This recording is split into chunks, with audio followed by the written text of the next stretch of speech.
Lors du dernier atelier, une personne a émis une problématique intéressante à évoquer.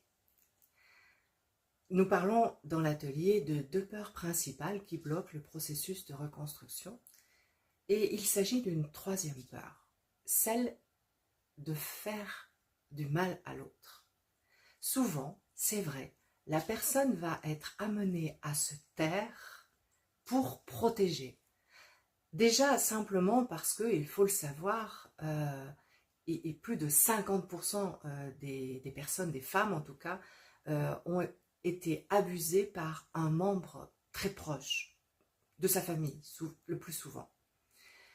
Du coup, elle sait intimement que ça va bousculer son cercle. Et souvent, son cercle, d'ailleurs, quand elle va commencer à parler à une personne, va avoir cette réaction de « il faut protéger le cercle ». Donc, consciemment ou inconsciemment, on va émettre des hypothèses pour que la personne se taise. Et vous savez, je l'ai très bien vécu, donc je sais ce que c'est.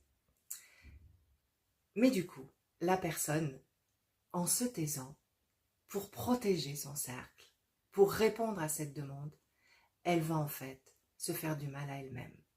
Alors, sache que la parole, elle ne détruit pas. C'est une peur, mais une peur finalement qui vient des autres et pas de toi.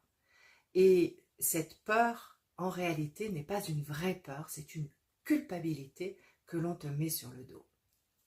La parole, elle libère et elle est une première étape indispensable pour ta reconstruction.